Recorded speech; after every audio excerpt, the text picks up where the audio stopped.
आप देख रहे हैं प्रसार मीडिया संवाद सच का। प्रधानमंत्री मोदी ने किया पिपराहवा अस्थि अवशेष प्रदर्शनी का उद्घाटन। यह युग युद्ध का नहीं बुद्ध का है के संदेश से अपनी भाषण की शुरुआत की। प्रधानमंत्री नरेंद्र मोदी ने हाल ही में नई दिल्ली के राय पिथौरा सांस्कृतिक परिसर में भगवान बुद्ध के पावन पिपराहवा अवशेषों की भव्य अंतर्राष्ट्रीय प्रदर्शनी का उद्घाटन किया। 125 वर्षों के लंबे अंतराल के बाद इन पवित्र अवशेषों की वापसी को ऐतिहासिक बताते हुए पीएम मोदी ने कहा कि ये केवल प्राचीन वस्तुएं नहीं बल्कि भारतीय सभ्यता का अटूट हिस्सा हैं। अपने संबोधन में प्रधानमंत्री ने घोषणा की कि सरकार बुद्ध की मूल शिक्षाओं को संरक्षित करने के लिए पाली भाषा को शास्त्रीय भाषा का दर्जा दे चुकी है। उन्होंने वैश्विक संघर्षों के बीच शांति का संदेश देते हुए दोहराया कि आज का युग युद्ध का नहीं बुद्ध का है। मोदी जी ने अपने जन्म स्थान बड़नगर और कर्मभूमि सारनाथ के आध्यात्मिक संबंधों को याद करते हुए बुद्ध को अपनी व्यक्तिगत प्रेरणा बताया। उन्होंने कहा कि युद्ध की शिक्षाएं आज पूरी दुनिया को एकता के सूत्र में पिरोने का सामर्थ्य रखती हैं। यह प्रदर्शनी वर्तमान में आम जनता के लिए खुली है। इस पावन अवसर पर बौद्ध परंपरा से जुड़े भिक्षु और धर्माचार्य भी हमें आशीर्वाद देने के लिए यहाँ उपस्थित है। मैं आप सभी का वंदन करता हूँ। आप सभी की उपस्थिति इस आयोजन को नई ऊंचाई, नई ऊर्जा दे रही है। 2026 की शुरुआत में ही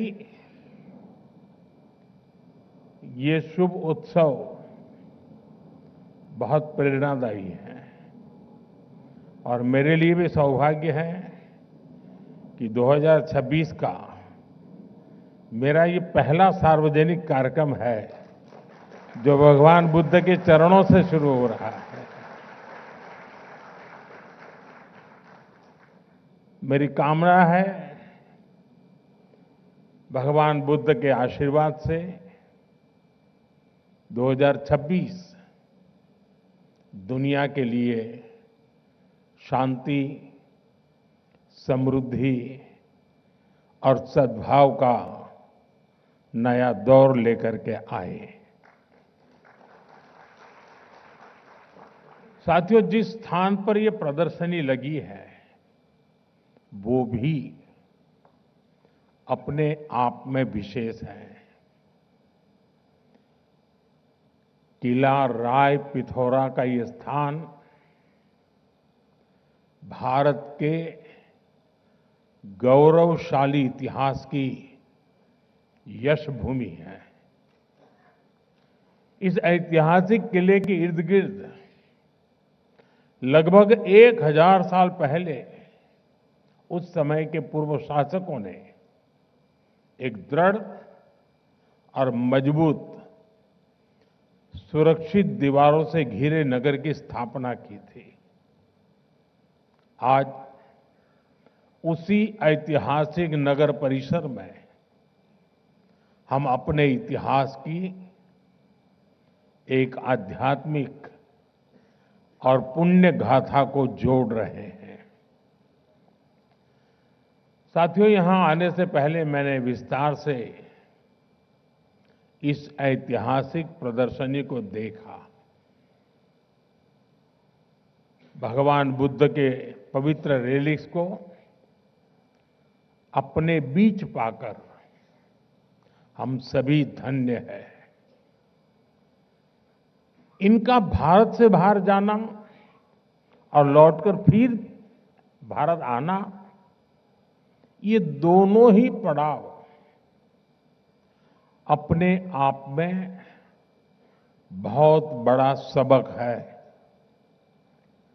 सबक ये है कि गुलामी सिर्फ राजनीतिक और आर्थिक नहीं होती।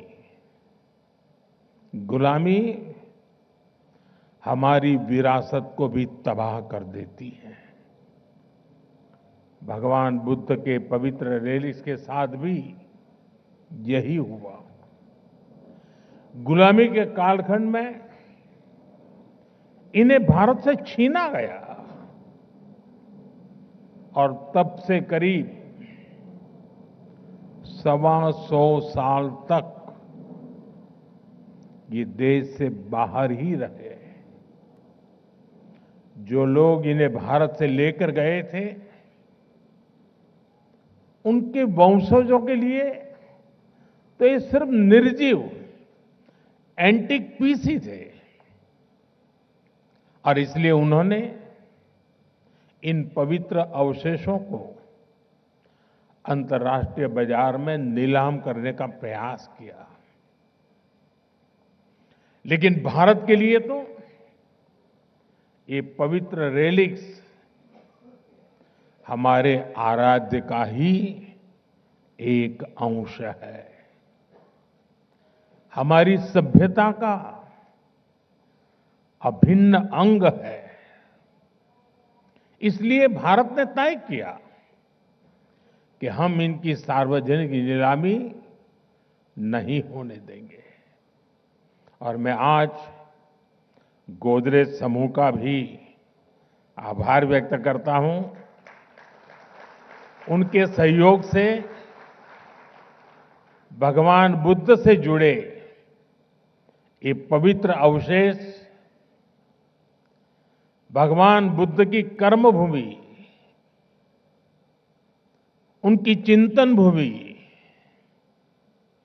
और उनकी महाबोधि भूमि और उनकी महापरिनिर्वाण भूमि पर वापस लौटे हैं।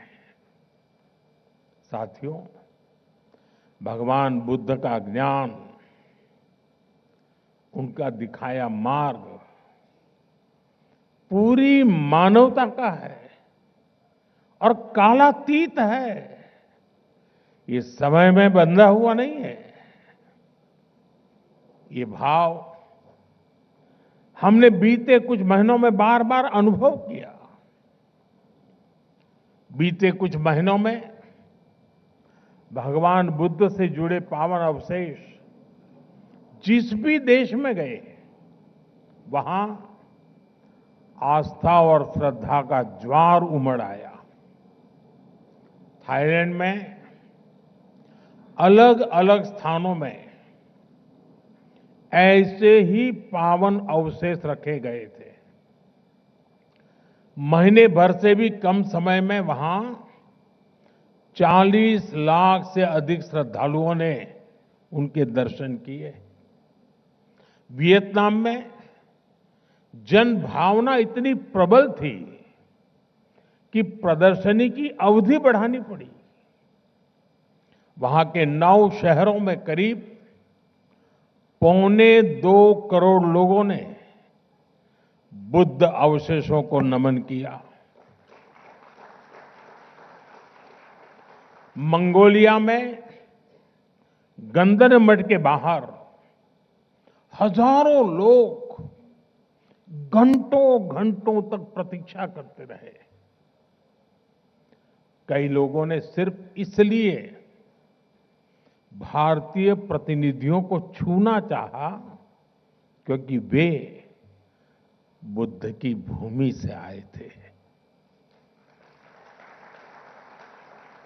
रूस के काल्मिकिया क्षेत्र में सिर्फ एक सप्ताह में 1.5 लाख से अधिक श्रद्धालुओं ने पवित्र रेलिक्स के दर्शन किए। ये वहां की आधे से भी अधिक आबादी के बराबर है। विभिन्न देशों में हुए इस आयोजन में क्या आमजन, क्या हेड ऑफ द गवर्नमेंट, सभी एक समान श्रद्धा से जुड़े।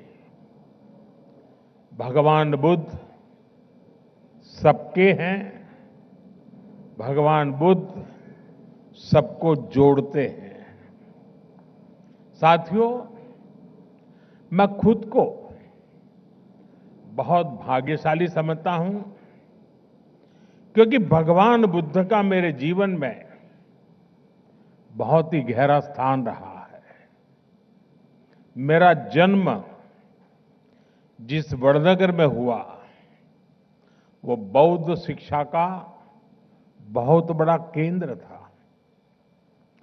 जिस भूमि पर भगवान बुद्ध ने अपने प्रथम उपदेश दिए, वो सारनाथ आज मेरी कर्म भूमि है।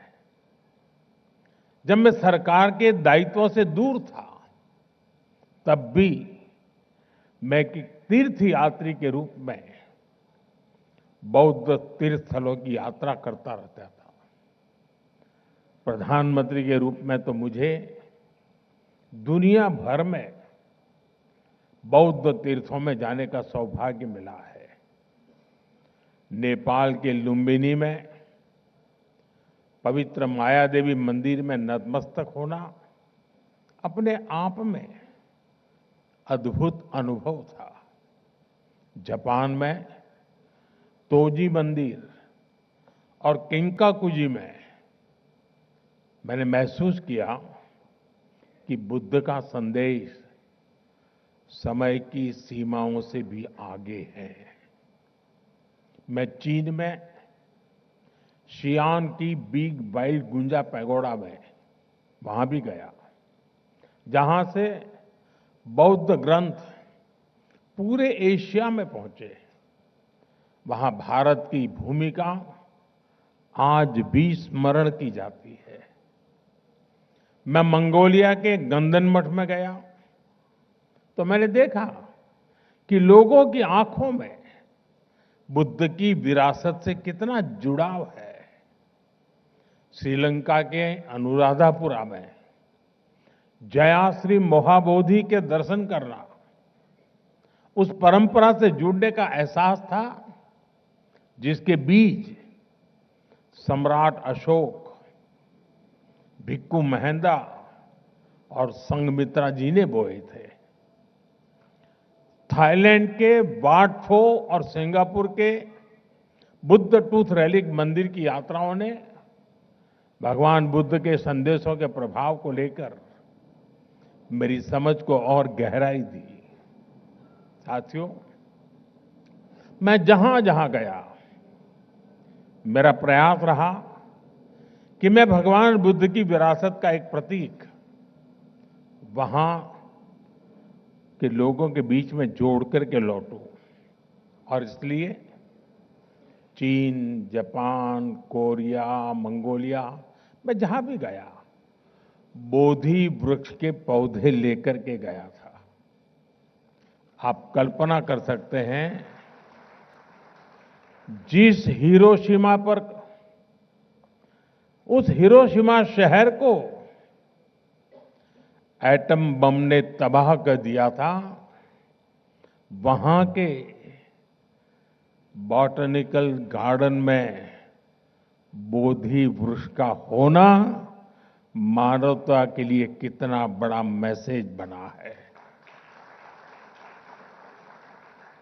साथियों, भगवान बुद्ध की हमारी ये साझा विरासत इस बात का भी प्रमाण है कि भारत सिर्फ पॉलिटिक्स, डिप्लोमेसी और इकोनॉमी से ही नहीं जुड़ता, बल्कि हमारा जुड़ाव कहीं गहरा है। हम मन और संवेदनाओं से जुड़े हैं। हम आस्था और अध्यात्म से भी कनेक्टेड हैं। साथियों, भारत केवल भगवान बुद्ध के पावन अवशेषों का संरक्षक नहीं है, बल्कि उनकी परंपरा का जीवंत वाहक भी है। पिपरवा, वैशाली, देवनी मोरी और नागार्जुन कोंडा जैसे प्राप्त भगवान बुद्ध से जुड़े अवशेष बुद्ध के संदेश की जीवित उपस्थिति है। भारत ने इन अवशेषों को साइंस और अध्यात्म हर रूप में संभाला है, सहेजा है। साथियों, भारत का ये भी निरंतर प्रयास रहा है कि दुनिया में बौद्ध विरासत से जुड़े भी स्थान हो, जो भी स्थान हो, उनके विकास के लिए हम यथासंभव योगदान दे सकें। जब नेपाल में आए भीषण भूकंप ने प्राचीन स्तूपों को नुकसान पहुंचाया, तो भारत ने उसके पुनर्निर्माण में सहयोग दिया।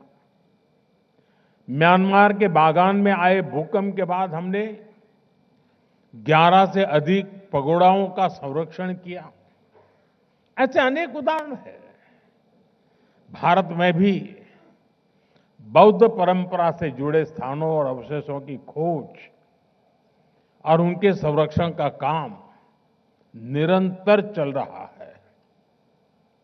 जैसा मैंने आपको पहले कहा, मेरा जन्म स्थान गुजरात का वडनगर बौद्ध परंपरा का एक बहुत बड़ा केंद्र रहा है। मैं जब गुजरात का मुख्यमंत्री था, तब वहां बौद्ध परंपरा से जुड़े हजारों अवशेष मिले थे। आज हमारी सरकार इनके संरक्षण पर भी बल दे रही है और आज की पीढ़ी को इनसे जोड़ भी रही है। वहां एक शानदार एक्सपीरियंशियल म्यूजियम भी बनाया गया है, जो करीब 2500 वर्ष के इतिहास का अनुभव देता है। अभी कुछ महीने पहले ही जम्मू कश्मीर के बारामूला में बौद्ध काल की प्रमुख बुद्धिस्ट साइट का पता चला है। अब इसके संरक्षण का काम तेज किया जा रहा है। साथियों, पिछले 10-11 वर्षों में भारत ने बौद्ध स्थलों को आधुनिकता से जोड़ने का भी प्रयास किया है। बोध गया में कन्वेंशन सेंटर और मेडिटेशन व एक्सपीरियंस सेंटर बनाया गया है। सारनाथ में धमेक स्तूप पर लाइट एंड साउंड शो और बुद्ध थीम पार्क का निर्माण किया गया है। श्रावस्ती, कपिलवस्तु और कुशीनगर में आधुनिक सुविधाओं का निर्माण किया गया है। तेलंगाना के नालगोंडा में एक डिजिटल एक्सपीरियंस सेंटर बनाया गया है। सांची, नागार्जुन सागर, अमरावती, इन सभी जगहों पर तीर्थयात्रियों के लिए नई सुविधाएं विकसित की गई हैं। आज देश में एक बौद्ध सर्किट बनाया जा रहा है, ताकि भारत के सभी बौद्ध तीर्थ स्थलों की आपस में बेहतर कनेक्टिविटी हो और दुनिया भर के तीर्थयात्रियों को आस्था और आध्यात्म का एक बेहतरीन अनुभव मिल सके। साथियों, हमारा प्रयास है कि बौद्ध विरासत सहज रूप से आने वाली पीढ़ियों तक पहुंचे। वैश्विक बौद्ध शिखर सम्मेलन, वैशाख और आषाढ़ पूर्णिमा जैसे अंतर्राष्ट्रीय आयोजन के पीछे यही सोच है। आप सभी जानते हैं कि भगवान बुद्ध के अभिधम, उनकी वाणी, उनकी शिक्षाएं मूल रूप से पाली भाषा में है। हमारा प्रयास है कि पाली भाषा सामान्य जन तक पहुंचे। इसके लिए पाली को क्लासिकल लैंग्वेज का दर्जा दिया गया है। इससे धम्म को, उसके मूल भाव को समझना और समझा